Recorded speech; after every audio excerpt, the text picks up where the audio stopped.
So, Episode 9. Let's talk about people. Let's talk about us as people. Like who we think we are as people? No, just people, man. Like, I think we can. I mean, I could sit here and talk all day about being a person, but as a whole, Talking about the human condition. yeah. I mean, we all.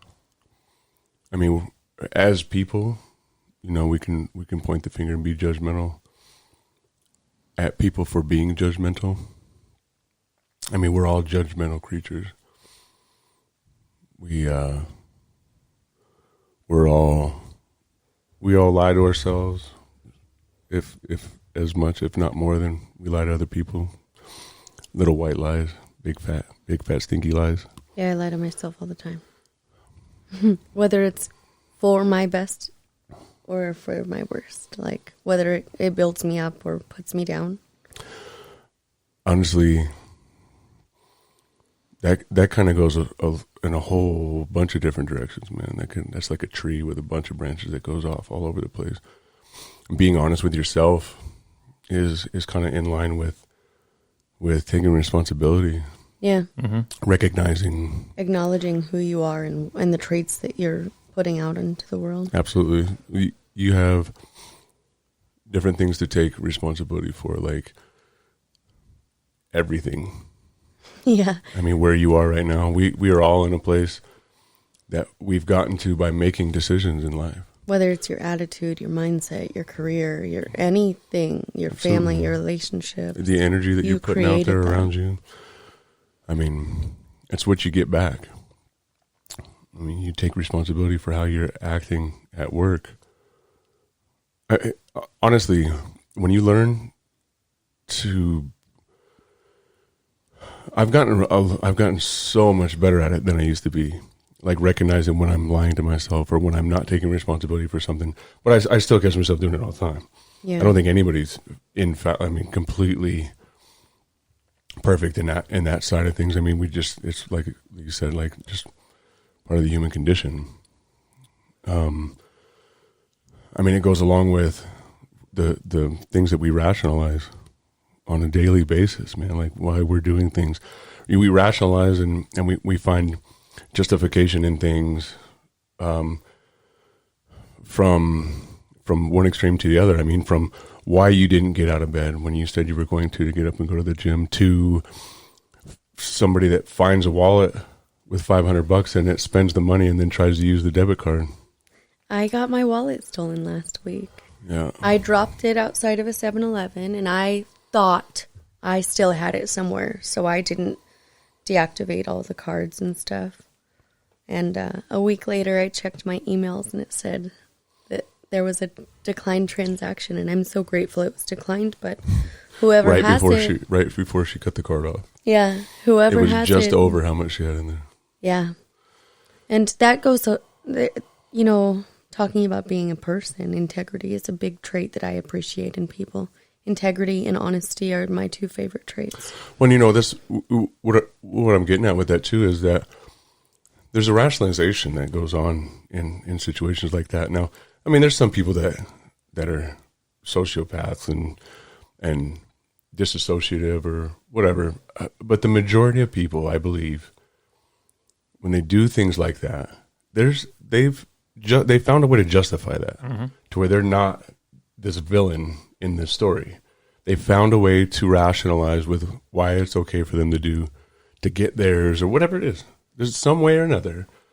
Yeah. They've found a way to be okay with doing that. Like I said, there's some people out there that don't need to do that. But I believe most people have to find a way to. And so, you know, rationalizing things that you're doing or not doing, like the getting out of bed when you said you were going to, or whatever it is, all these things, it's like lying, but it's different than lying. It's lying. Well, it's not lying in a way of where I mean, you came up with an excuse. You stand behind that excuse in that line, and technically you're in that line with that. But you're lying in the sense of where you made the choice. You made a choice. You could have done the other thing, the other direction. But as far as flat out lying, I mean, it's crazy when you actually pay attention to the little lies that you tell on a regular basis. Like, just when you decide to just be as honest as possible, it is so hard because there are these little, you don't realize how many little bitty fibs you tell on a regular basis, man. And I find the opposite for myself. I cannot lie. And if I try to lie, I find how truthful I am because it hits me so hard when I do. No matter how small the lie is, like, it eats at me. I can't lie. But when you're trying to save somebody's feelings. Oh, I guess, yeah. Depends on the context. Or when you're trying to be tactful.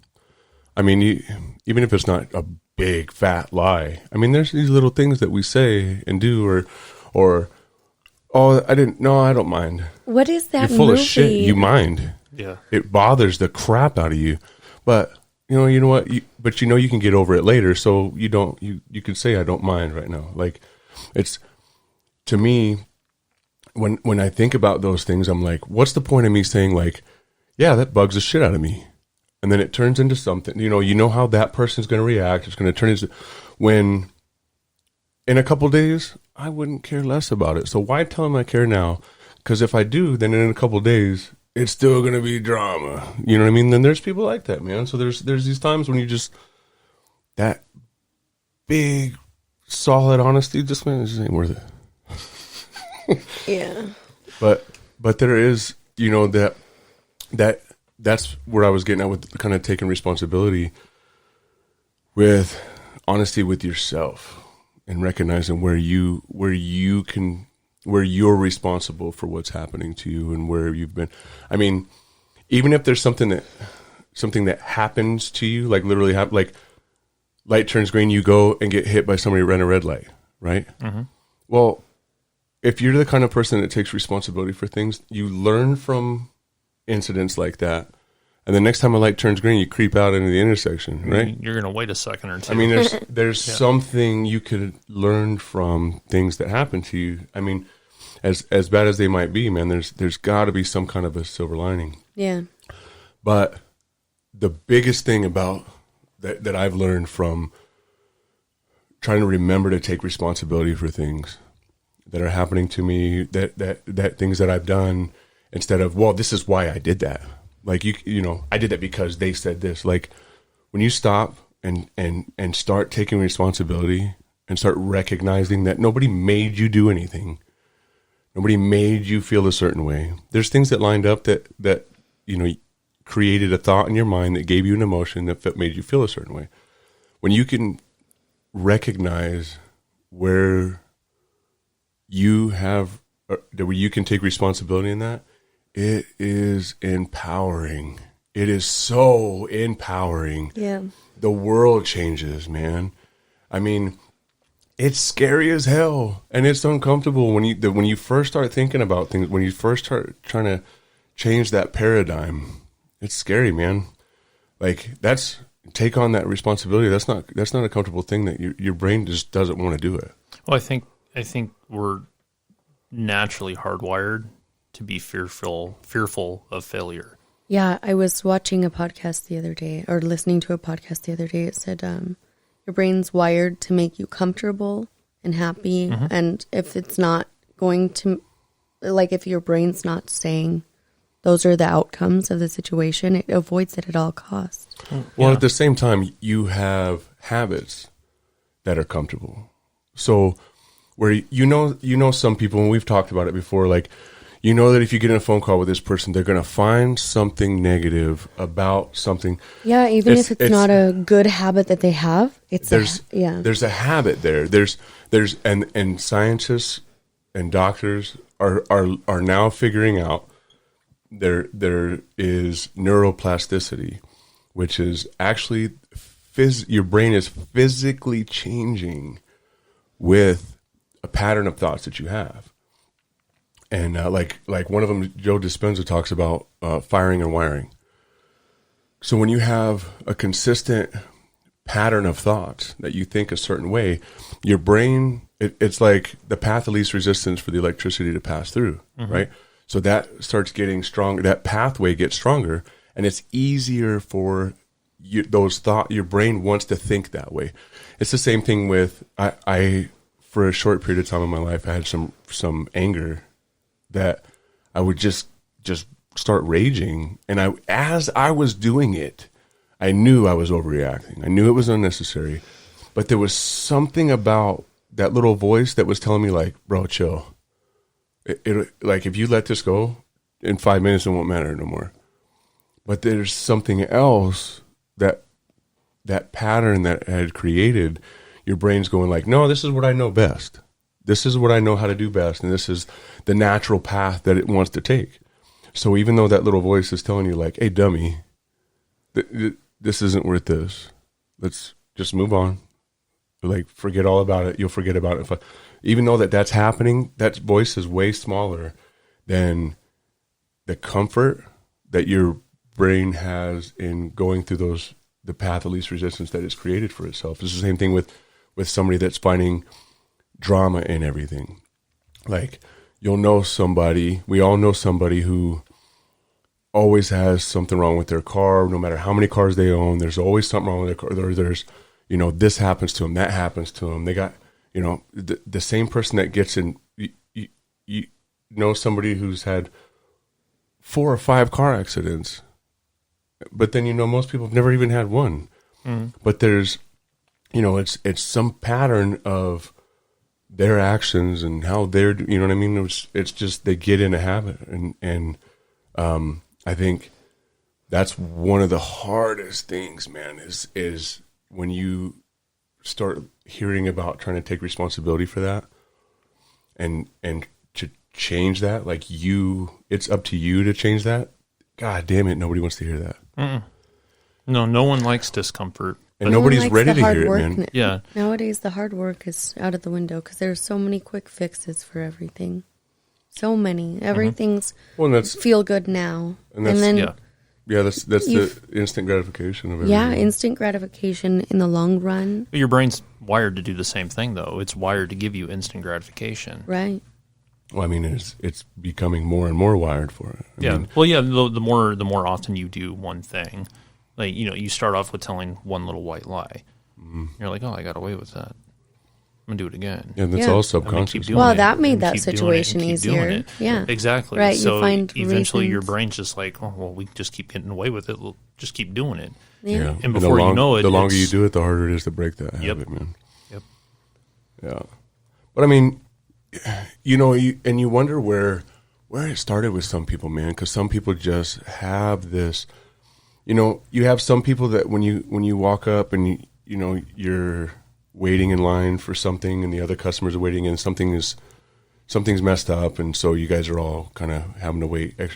Sometimes you end up in that situation with people that are talkative and friendly, and then other times when you try to say something about it to the person next to you and they glare at you, like, how dare you talk to me? I don't know you. Like, there's the differences that you see in people. Like, you just wonder, where did that start? Who hurt you? Like, where is that? You know what I mean? Like, what is that deep-seated, like, because I'm sure they don't feel like they're being rude, or that they think you're being rude in some way or another. Like, there's something. Now, I've see around here where I grew up, it's people have always been more friendly and more talkative with strangers and whatever. Like, I remember being in Germany, and you don't talk to strangers unless you're at like a festival or if like the beer garden or something like that. Then it's socially acceptable to kind of mingle with strangers and stuff. But if you're walking in the grocery store and you try to say something to somebody as a stranger, that's freaking weird. Really? I thought that they would be more friendly. It's weird, man. Like, it's I need to move to Germany. He actually brings up a good point. I was watching a video. earlier this morning, actually, and it was talking about the happiest places on Earth. And Sweden and Denmark got, it was like top 1 and 2 friendliest places on Earth. I'm sorry, happiest places on Earth. Okay. I mean, But they're very tight knit in their own little groups. They don't talk. They don't like strangers. So, like, we would have our little tight knit family group. We have a neighbor that moves in next door. They try and come up. We wouldn't normally associate with. They're them. all happy. They're not friendly. Yeah, it's really weird. It's really strange. weird how And see, when I how hear- people are wired. when I hear you say, like, they got rated on a score of happiness, now I'm wondering, where's the relativity in that? And what do It you breaks rate down- your it happiness breaks down upon? into, That's what it breaks down into economics, career home happiness. and work life, stability. I would assume just a general like questionnaire, like on a scale of 1 to 10. How happy are you with your? Oh, so there's a set. There's an along actual with- study. Yeah, there's a study that I'm goes gonna look into this. that, man. That's interesting. I wonder where Vegas lies on that happiest. Most conniving city in the world. Probably. Yeah. Playing games all the time. Man. Yeah. Somebody, all kinds of people being what they're not, man. But those that thrive make it out here. Whew. Yeah, they do. Yeah, Vegas is a melting pot. There's all different types of personalities. Absolutely, man. It's kind of cool that way. I don't think I would have learned as much about people and personalities if I didn't live in a city this big. It is a weird city. Yeah, to grow so up much in. diversity. Yeah, growing up here is Because I can't tell you how many times I've gone to a small town.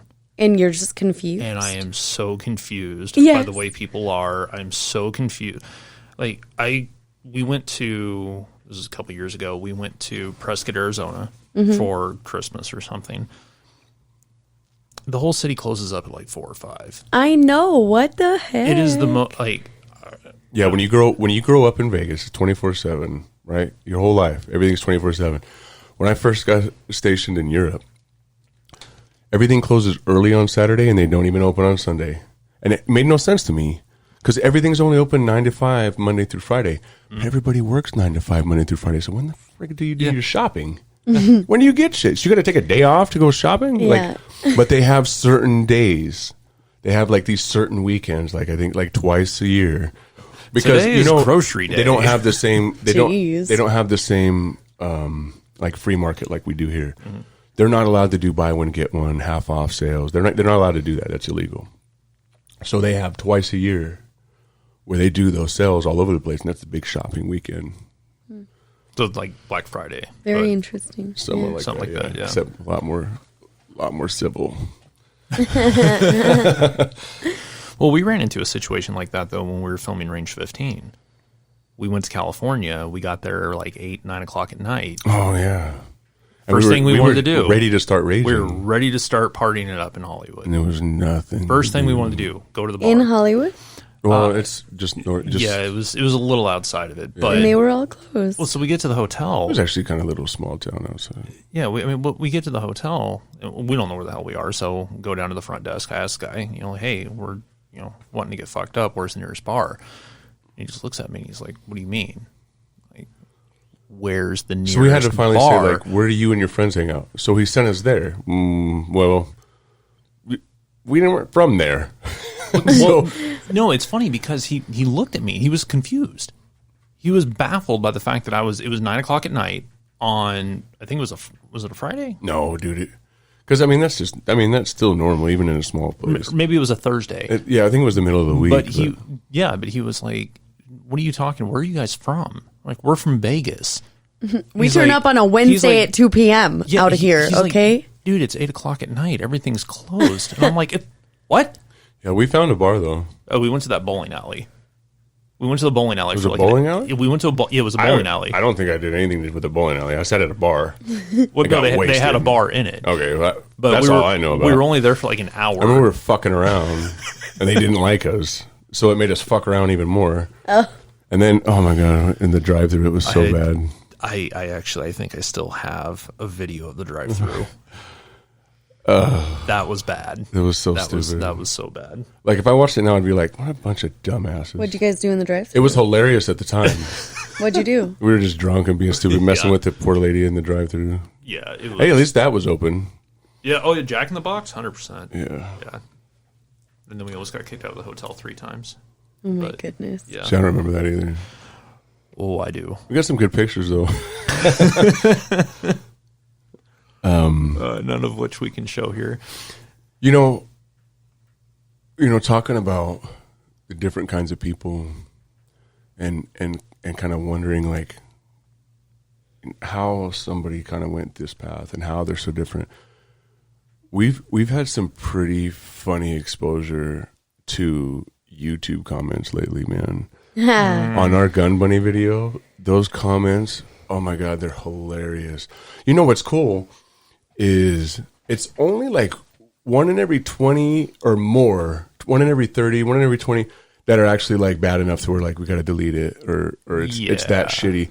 For the most part, we get it's great. We get a lot of great feedback. Like, oh man, that was hilarious. Oh, thanks for making me laugh. Like the majority of them are that way. There's a good portion of them that are inappropriate about Brighton, but it's one of your hairs. You can have that back. I see it. But I'm actually like, it's actually pretty cool to see. But what I'm getting at is there's some freaking weirdos. Oh my goodness. There's some weird ass comments on there that some don't even make any sense at all. Yeah. They're just jumbled shit put together and it's just kind of weird. Don't drink and YouTube. Don't drink and YouTube. if you Mostly do, just don't stay out of the comment. comments. No, if you're gonna drink in YouTube, make a video out of it. Don't drink and do comments. Go back and look at your comments the next day. How's that? And then Yeah, and delete that shit. That's if the YouTube algorithm doesn't delete it before you get a chance to see Well, it. it's funny that No, some of it's there pretty was funny, one man. that straight up said, "I'm drunk." Yeah. On his comment. Yeah, I took that one down. It was just well, it's too because much. he commented like 3 or 4 times like in a row saying whatever. That shit's funny. It's weird. I watched a stand up. I don't remember who did it. Maybe it was Joe Rogan when he was talking about the type of people that comment on YouTube videos, man. and I was like, oh yeah, Don't be that's that kind of person. funny. And now that shit's really funny to me because now I get it. Like I never really paid attention to comment. I never looked at comments in any YouTube video. I don't think. But wait, And don't stop commenting. Yeah, no. We're not saying stop commenting. We love the comments. Most of them. some of that shit is funny. It's really funny. Some of it is funny. and it's amazing to me how many people have no clue what a plug looks like. Yeah, there's a lot of people saying I have a plug in that video. Because there's a fold, like because of bikini folds. I'm gonna have to bleep both of those out. By the way, What's that? plug. 3 times. Really? The whole episode's gonna sound beep beep Yeah, beep. That's a thing? that's a thing. That's graphic? You guys, we're in review There's- right now. Watch your mouth. Yes. Yeah. Speaking of which, There's certain things we can get away with and certain things we can't. we love every one of you guys. Thank you so much. Our goal was to reach 1,000 subscribers within the 12 months, which is what's required for YouTube to monetize. You guys put us at 3,000. Was it 3,000 now? Oh, I'll give Yeah. you the It's like exact number. 3,000 3.8. now in just over 4 months. Man, you guys brought it home. Thank you so much for that, man. That's Yep. so awesome. All 3,145 of you. Yes, Thank you. it's Very amazing. cool, man. Very It is cool. really cool. I mean, because we've done the YouTube thing for a few years now. Yeah. Granted, we were doing it for another company, Yeah. but it wasn't anything that we had like direct control over. Right. We had, for the most part, control over the content. For the most part. For the most yeah, part, but as far as channel growth and channel management, we Yeah. didn't. We didn't know anything about it. We didn't. But Just create. starting, I mean, because we really launched this. It was like October, Something like that. something like that, and I mean, 4 months later, like Yeah, man. We're at 4 months. I know that. Yeah, we've tripled what we were hoping to get Yeah. by the end of 12. Yeah, man. And you know what, man? Like, It's amazing. and that goes along with the comments too. That we definitely aren't talking shit about people leaving comments. We're just laughing that that some of y'all are weird. Yeah. But so let's clear it up. But I'm not mad about it. And like I said, like the negative shit, obviously not subscribers, and I couldn't care less, man, because the negative stuff that gets said is so overpowered by all the cool stuff you guys are saying and the uplifting stuff you guys are telling us, and hearing constantly from people like, hey, just keep doing what you're doing, just keep doing what you're doing, like people liking what we're doing, man. That's and the biggest thing to me is I remember telling Trevor. Before we kicked this off, I remember telling Trevor, dude, I could do this for 5 years. And if at the end of that 5 years, we don't make a dime, but somebody says, hey, man, you kind of changed the way that I look at getting training and the importance of this and the importance of that, it would make all of it worth it. For one, we have a good time no matter what. Anyway. Yeah. But that one comment in 5 years would make all of it more than worth it. I mean, that's the whole point of all of it.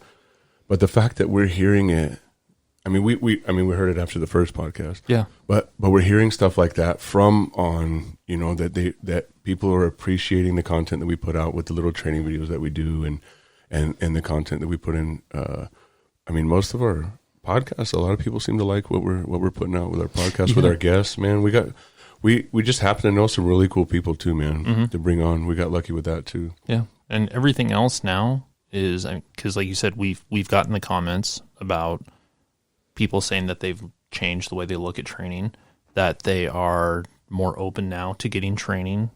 These are people that generally are anti-gun, involving their family, involving their friends and family. Everything else now is icing on the cake. Absolutely, this is all cherries on top. Yeah, man. We're and here's, you know, what comes with that, man, is what I feel like is the only numbers we were really worried about was to get the numbers in time for what YouTube wanted.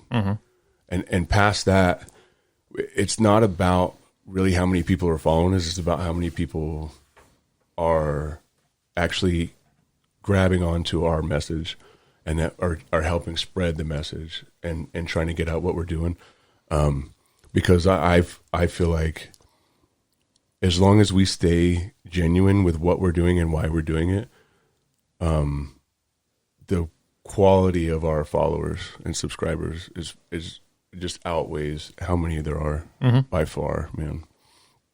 And that's why, you know, seeing the comments and seeing, you know, kind of paying attention to who our subscribers are and getting the feedback that we are and growing the way that we are. I mean, the quality of that 3,000, I love it.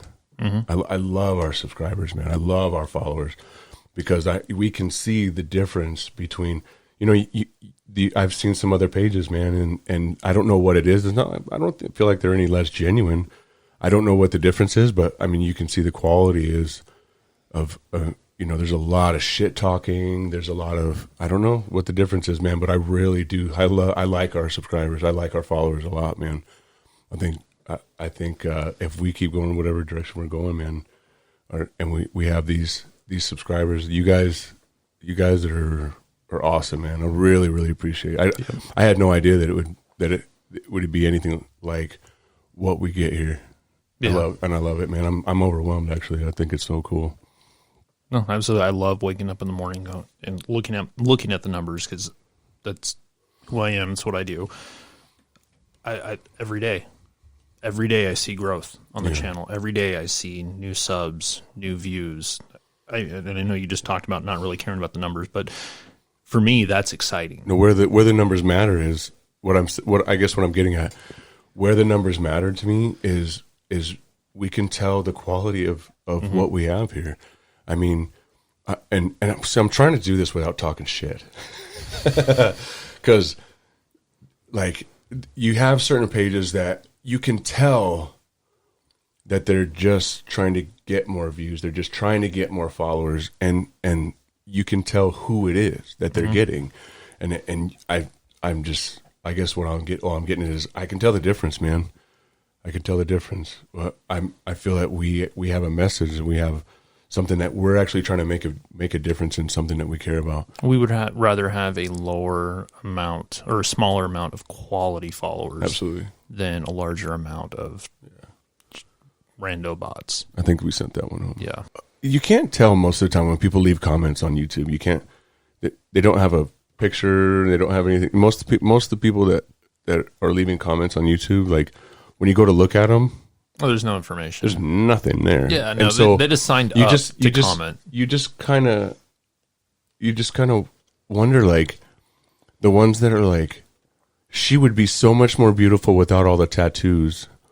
I'm like, how old is this guy? Yeah, I think he was old. I mean, there's more than one. There's like couple, 3 of them. Yeah, Dad, is that you? My dad made a fake profile.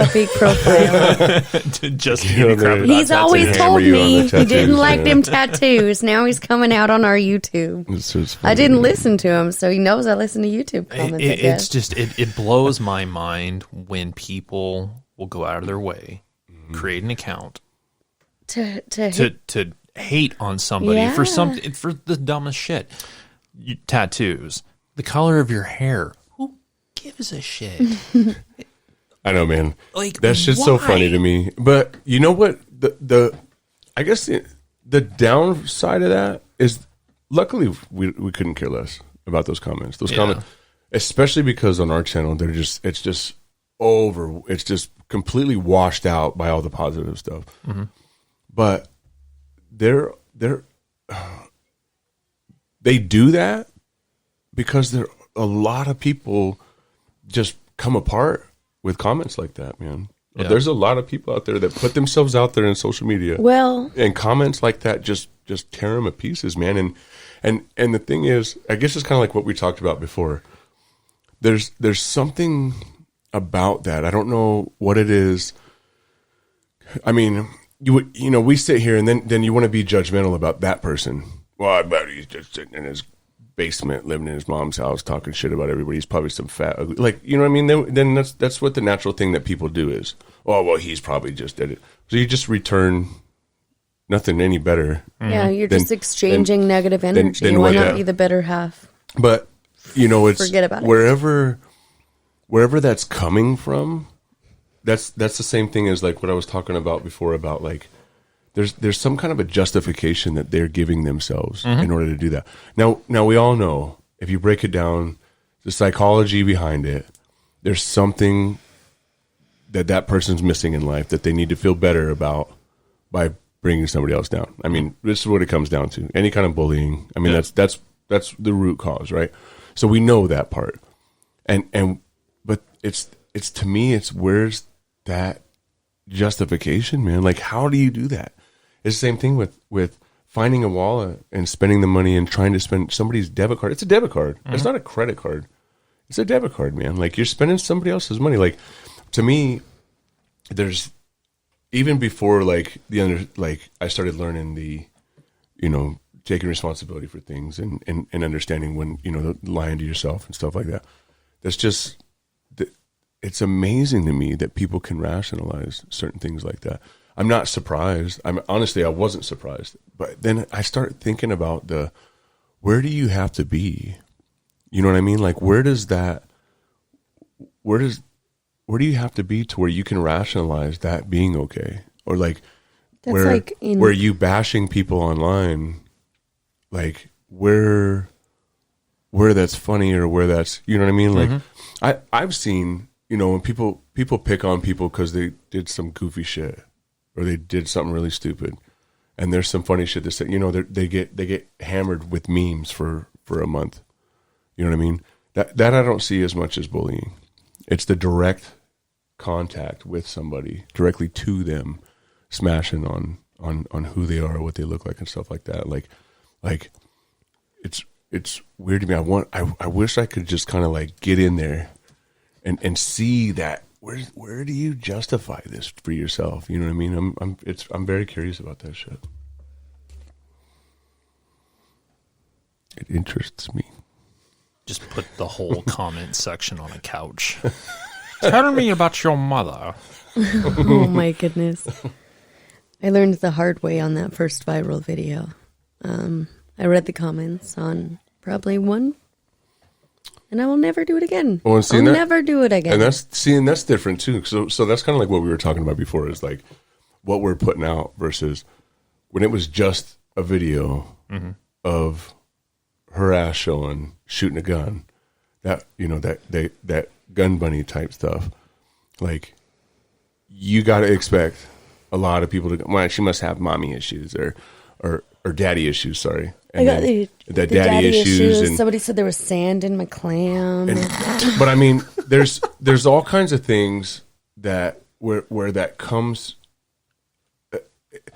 I guess I wasn't surprised that any of that happened. No. When that thing hit like 4 million views on this YouTube page and 3 million on that YouTube page, like it doesn't surprise me that that's what you get with that video. That's what I expected to get. And I expect on our making fun of that video that we did, that we were talking about all these comments about. That's the video that we're talking about comments on, is the making fun of the gun bunny thing, or the difference between gun bunny and not gun bunny. You know, just kind of showing the difference.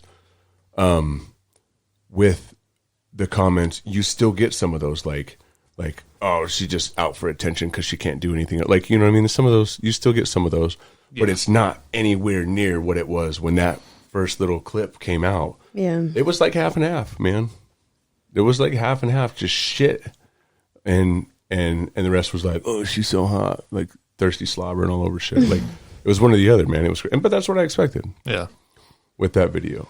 And I guess that's kind of what I'm getting at. Like with certain people, if that's the kind of content that you're giving, sure, you're gonna get a ton of followers. Yeah, but that's the kind of shit they're gonna say to you. Yeah, but those are the type of followers that you're getting. Though. That's the quality of your followers, man. Yeah, yeah, and I think that's one thing that really kind of makes our followers a little bit different and more. And that's what I'm saying. More substantial for us is you can see it in the comments too. Laughy face. I haven't laughed that hard in forever. Instantly subbed. Like, that is awesome. I love reading those comments. Me too. Like, we made you laugh. And there's so many more of those than there are any of the negative ones, bro. Yeah. And that's what I mean is like, so when you see a negative one, it just, you don't even feel it, man. People are interesting animals. Yeah. That's the moral of the story. You can't. I don't really think anyone's ever going to figure out people. Well, no, but I mean, as much as you can figure out is like I said, like I think when somebody somebody recognizes and has, like, when they understand the whole, the empowerment of taking responsibility for your life, taking responsibility for how you feel and what's happening to you. The majority of the people that finally get that and live that, the majority of them don't get there until they've either went through something extremely traumatic, hit rock bottom, or something. There's most of the time when they're at their last, and there's otherwise, if you're not ready to hear that shit, it just sounds like a bunch of crap. Yeah. When we were talking with Maverick before, remember we were talking about some of the stuff we were saying. He's like, man, a few years ago, I probably walked out of here in this conversation. Yeah. Because if you're not ready to hear the stuff, and that's where the importance is, man, is you can see somebody going through some things like that, that are always being negative. They always find something to complain to you about, this or that and that. And all you can do is just listen, man. Yeah. Because when you try to tell them, like, hey, if they ain't ready to hear it, man, you're an asshole. Yeah. All you can do is show them the door. They have to walk through it. Yeah. I mean, but even then, sometimes just showing somebody that door is an insult. You know what I mean? People take it the wrong way, man. Yeah. When you're trying to tell them, like, hey, you can take control of this. Then they take it as like you're blaming them and like, you know what I mean? But people, though, until somebody's ready to hear that, until somebody's actually at the point to where, like, that resonates with them, it just bounces off, man. It just bounces around in there. Yeah, true. Very true. If that's the kind of stuff you guys like hearing, if you want to, I guess, hear us ramble on about stuff like that, mindset and lifestyle stuff like that, because you know, that's been since the beginning what we talked about. Like, you know, getting the training is a huge thing for us. It's something that, you know, that we push a lot. We're never gonna stop talking about that and asking you guys to share for that reason. But if you like the other stuff, man, let us know. If you like hearing about the other stuff, you like listening to it, leave the comments, man. Yeah. Let us know. Be verbal with us, man, please. And again, to all 3,147 of you, hell yeah. Thank you for watching. Thank you for tuning in. And remember, run your drills, not your mouth.